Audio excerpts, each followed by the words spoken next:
एक बार सुमेरु पर्वत पर सभी संतों की सभा का आयोजन हुआ।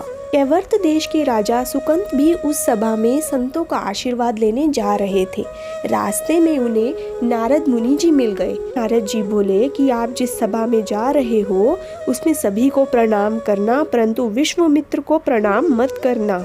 सुकंत ने कहा कि यह तो उचित नहीं होगा, यह तो उनका अपमान होगा। नारद जी ने कहा कि देखो, तुम भी राजा हो और विश्वामित्र भी पहले राजा ही थे, वे तो अभी संत हुए हैं। राजा सुकंत सोच में पड़ गए। वे नारद जी की बातों में आ गए और उन्होंने सभा में विश्वामित्र जी को छोड़कर सभी संतों का अभिवादन किया। जैसे ही सभा समाप्त हुई, विश्वामित्र जी भगवान राम के पास गए। विश्वामित्र भगवान राम के गुरु थे। विश्वामित्र ने सभा में हुए अपने इस अपमान के बारे में राम को बताया।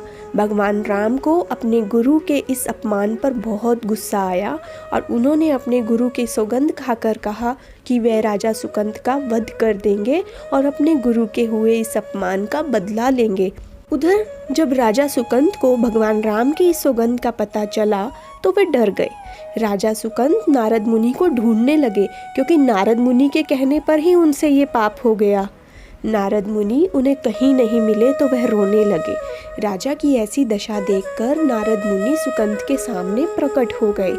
सुकंत ने नारद मुनि से प्राण दान मांगा। तब नारद मुनि बोले, तुम हनुमान की माता अंजनी की शरण में जाओ। अगर उन्होंने तुम्हें जीवन के दान का वचन दिया तो तुम्हें कोई नहीं मार पाएगा। राजा सुकंत अंजनी माता के पास पहुंच गए और उनसे कहा कि वह मुझे बचा लें, अन्यथा विश्वामित्र मुझे मार देंगे। अंजनी माता ने सुकंत का उसकी जीवन रक्षा का वचन दे दिया। संध्या समय जब हनुमान जी आए तो अंजनी माता ने उन्हें बुलाया और सारी घटना सुनाई। हनुमान जी ने अपनी माता के वचन को पूरा करने के लिए भगवान राम के चरणों की सौगंध खाकर कहा कि वह सुकंत के प्राणों की रक्षा करेंगे।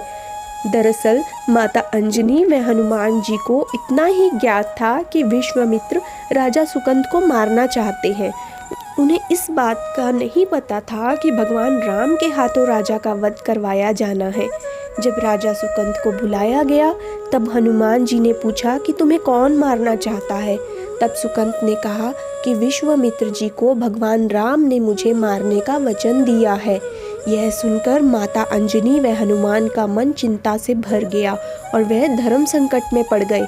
हनुमान जी अपने इष्ट भगवान राम के पास गए और कहा कि आप राजा सुकंत का वध न करें।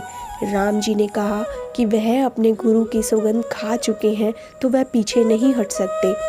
हनुमान जी ने कहा कि मैं आपकी सौगंध खा चुका हूँ कि वह राजा सुकंत के प्राणों की रक्षा करेंगे।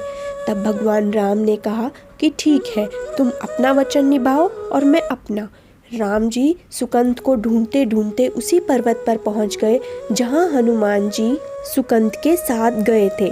जब भगवान राम वहां पहुंचे तो क्या देखते हैं कि हनुमान जी राम मंत्र का निरंतर जाप कर रहे हैं। सुकंत बहुत डरा हुआ था। उसे हनुमान जी ने राम नाम मंत्र के घेरे में बिठा दिया और राम नाम जपते रहे। राम जी ने राजा सुकंत पर बाण चलाने शुरू कर दिए, परंतु राम नाम के मंत्र के घेरे में होने की वजह से उसे किसी बाण का कोई असर नहीं हुआ। लक्ष्मण जी यह सब देखकर परेशान हो गए। उन्हें लगा कि हनुमान जी की वजह से राम जी अपना वचन पूर्ण करने में विफल हो रहे हैं, इसलिए लक्ष्मण ने हनुमान जी पर बाण चलाना शुरू कर दिया।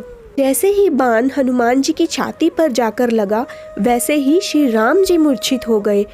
लक्ष्मण जी को हैरानी हुई कि ऐसा कैसे हो सकता है। वे हनुमान जी की तरफ गए तो क्या देखते हैं कि हनुमान जी के हृदय में तो श्री राम जी का वास है। उसी समय राम जी होश में आए और उन्होंने देखा कि हनुमान को बाण लगने से उनकी छाती से रक्त निकल रहा है। राम जी व्याकुल हो जाते हैं और हनुमान की छाती से निकल रहे रक्त को रोकने की कोशिश करते हैं।